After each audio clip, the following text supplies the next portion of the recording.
2025년 XRP. 참 이상한 한 해였죠. 펀더멘털은 분명히 개선됐는데 가격은 뚜렷한 방향을 보여주지 않았습니다. 오늘 분석에서는 이 데이터상의 괴리가 대체 왜 발생했는지 그 원인을 파헤쳐 보겠습니다. 아니, 긍정적인 지표들은 계속해서 발표됐는데 왜 가격은 제자리 걸음이었을까요? 이게 바로 오늘 우리가 데이터를 가지고 풀어봐야 할 핵심 질문입니다. 자, 그래서 오늘은 먼저 2025년에 어떤 긍정적인 지표들이 있었는지 쭉 훑어보고요.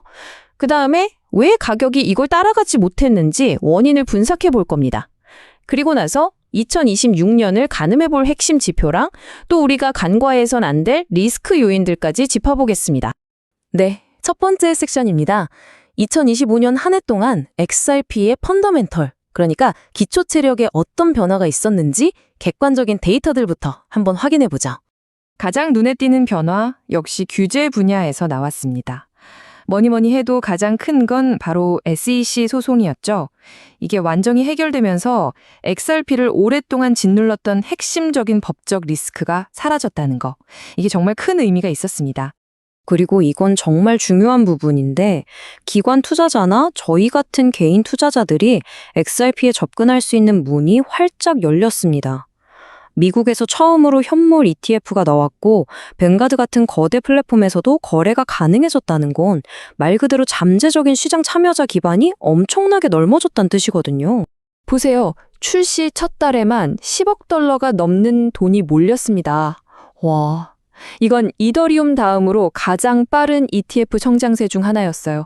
기관들이 얼마나 초기부터 높은 관심을 보였는지 명확하게 보여주는 데이터라고 할 수 있죠. 단순히 투자 자산으로서만 본 게 아니고요.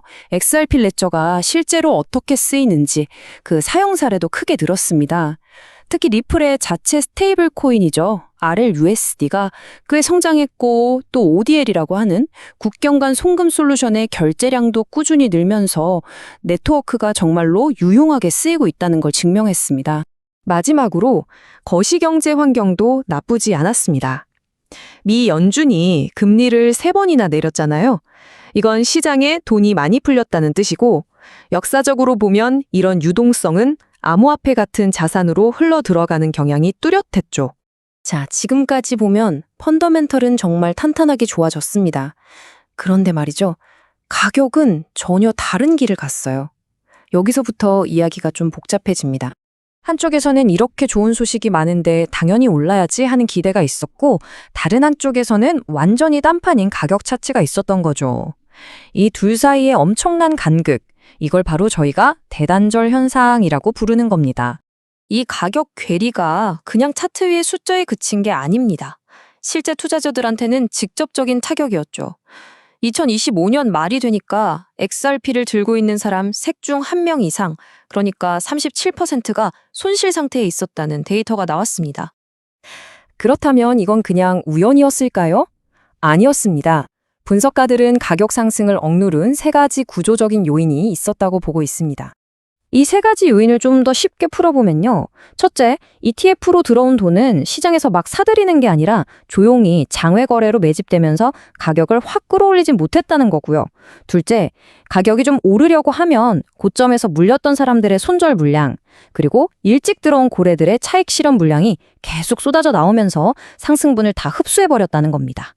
마지막으로 알트코인 시장 전체가 좀 시들해지면서 XRP도 그 분위기를 이겨내지 못했던 거죠.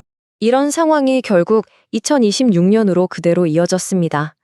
과연 이 펀더멘털이 가격에 반영될 수 있을까? 아니면 이 괴리가 계속될까? 이걸 판단하려면 몇 가지 중요한 데이터를 계속 지켜봐야 합니다. 자, 그럼 뭘 봐야 할까요?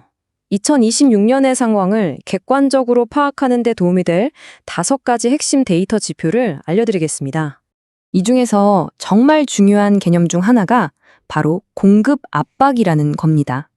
이게 뭐냐면 쉽게 말해서 거래소에 나와 있는 바로 팔 수 있는 XRP 물량이 점점 줄어드는 현상이에요. 이렇게 되면 어떻게 될까요? 적은 매수세만으로도 가격이 이전보다 훨씬 더 민감하게 움직일 수 있는 환경이 만들어지는 거죠. 하지만 물론 좋은 이야기만 할 순 없겠죠. 우리가 고려해야 할 잠재적인 리스크 요인들도 객관적으로 살펴봐야 합니다. 자료를 분석한 분석가 본인조차도 너무 과도한 기대는 경계해야 한다고 말합니다.